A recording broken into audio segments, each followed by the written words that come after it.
That's... Sorry, Will. Welcome back to Tedward Drives. I'm Tedward. Sometimes I don't spend every waking hour of my day thinking about cars. In fact, Liam and I were having a lovely day out on the boat, and then we came back into town, grabbed some bubble tea, did some people watching, normal people stuff. But while we were filling up the gas tank of the M235i, I received a phone call from my friend Zach. There had been a car accident. Wow, this is a thing. There's Zach. GLI 6MT. But it wasn't the car accident we were expecting, because Zach had lent his Corvette Grandsport to Will, our 17-year-old friend, for his prom. What a nice guy. That's right, brother. Hell yeah, brother. So when you get a phone call from the Corvette owner saying there's been a car accident, you assume it's a 17-year-old in the American sports car, not Zach.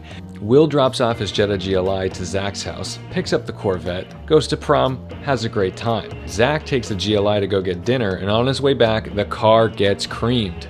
All of this traffic here is just for Zach. Oh good, we're right here. Holy crap. Yeah. So right here. That's good. Okay, and let's go get our boy. Hey boys. Yeah. Holy fuck. Yeah. So get this. Fucking idiot in the Honda Yeah? comes to a complete high.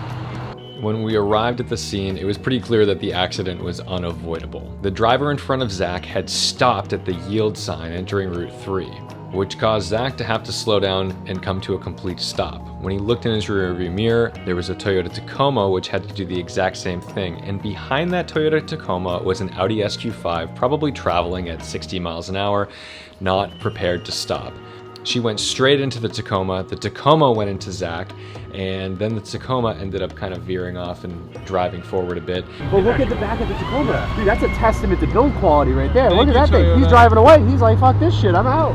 And Zach got a piece of the car in front of him. So it was a classic pileup due to the fact that some fool didn't know how to merge.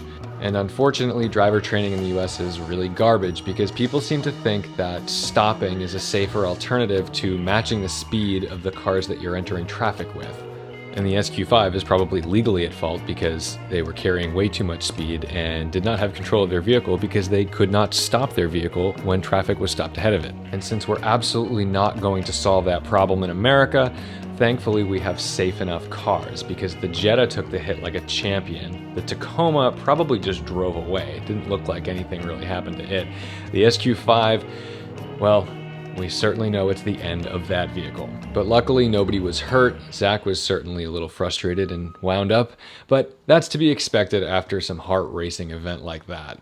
Whenever I talk about which cars I would and wouldn't buy, I include automotive safety in those calculations, and I'm often greeted with hate on that. You know, for example, the Dodge Challenger has a pretty bad small overlap test, so it's not something that I necessarily want to be in a, bad accident in. I don't want to lose my leg because my car had a 1-star rating on something. But this accident shows that it's not always an avoidable situation. Sometimes you're just put in a situation, and if you didn't have the foresight to drive onto the grass or just go around this person who stopped, you just aren't going to avoid every catastrophic thing that's ever going to happen to you. And in fact, it might be the thing that kills you if you aren't concerned with safety.